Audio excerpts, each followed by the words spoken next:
Hi, and welcome to Q&A with Megan. I'm Megan, and this is the second day of Lent. We had Ash Wednesday yesterday, and today we just continue with our Lenten journey. Our edition of Q&A today, this week, is all about living Lent. So let's jump right into our first and only question. Now that it's Lent, how can I make the most out of this season? Well, the theme of our Lenten journey at First United Methodist Church this year is finding the blooms through the thorns. So we know that this Lenten journey, as we have experienced leading up to Lent, will be full of a variety of things, including struggle, including the thorns, including the darkness and uncertainty that we will probably face, whether we want to or not. So the blooms, though, are what we are focusing on, what we have hope in, what we know will come in our lives if we just work together and with God to overcome the thorns, to live with them, and to realize that there really are blooms amidst these thorns. So the things that I'm going to tell you now are super simple.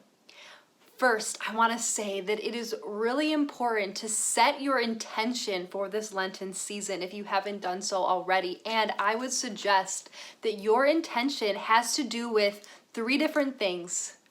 First thing is God, your awareness and connection of and with God and this reality. Second, yourself, loving yourself, taking care of yourself. How to best live your life in relation to you. And then third, others, and the way that you can serve others more effectively with more heart and intention, more fully. So, if we can set our intention regarding these three aspects of life, God, ourselves, and others, then we are on such a good road to begin our Lenten journey.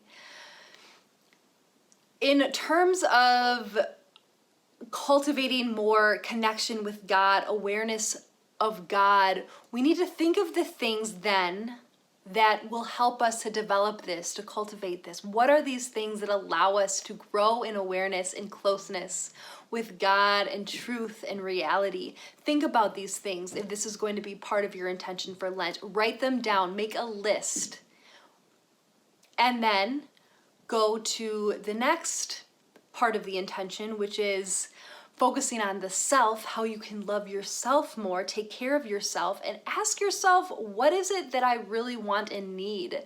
Do I need to be taken care of in a certain way? Think about the physical aspects of your life, the emotional, mental, and spiritual.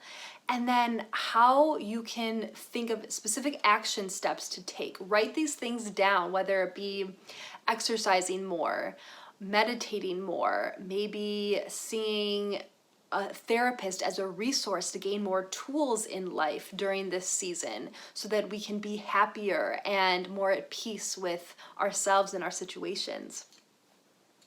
When it comes to others and focusing on how we can serve others more effectively, think about the little things and the big things that you can do concretely to bring more joy and peace to other people. Write these things down. What feels good to you?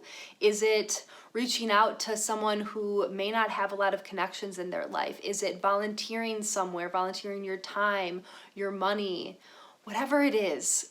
Think about these things that you think would work. And then the final piece is to remind yourself of these intentions and these action steps that you have implemented, that you have written down, that you have decided to focus on during this Lenten season. Remind yourself of these every day, at least once a day. And I would recommend every morning for sure. If you have a certain Lenten journal, find that and refer back to that as often as possible so that you could really integrate these intentions into your daily life. Okay, so What else can you do to make the most out of this Lenten season? Well, our church, First United Methodist Church, has tons of offerings this season. On our Facebook page and our website, we have posts of daily devotions that are Lenten themed. We have Lenten daily inspirations, which is a quote or a prayer or a poem attached to an image that is meant to help you reflect and is meant to help inspire you in this Lenten journey. We also have, of course, our daily scripture readings that are posted every single day. And connected to these daily devotions are going to be a PDF of a link to daily activities that you can get involved in. You or your families can just explore and can see what kind of ideas come up through this list of activities. Very simple things that you can do to get closer to God and love yourself and serve others more. So check that out. There will be a link attached to this post, actually. And one other thing is that the young adults at First United Methodist Church, this group, which is called The Table, newly named by the way, has a Lenten study going on, which is called, listen to him, 40 Steps on the Road to Resurrection. It's a beautiful study. Please, if you want to get involved, reach out to me or anyone on the First United Methodist Church staff. And the youth are also getting involved in Lenten projects. So keep in touch and stay tuned for more of that. Continuing on this Lenten journey, I will have some more Q&A sessions regarding Lent. I will answer more questions about our Lenten beautiful progression of getting closer to God, loving ourselves and serving others more. So take care. God bless you on your journey. Sending lots of love and joy your way. All right, I'll see you next week for another Q&A. Bye.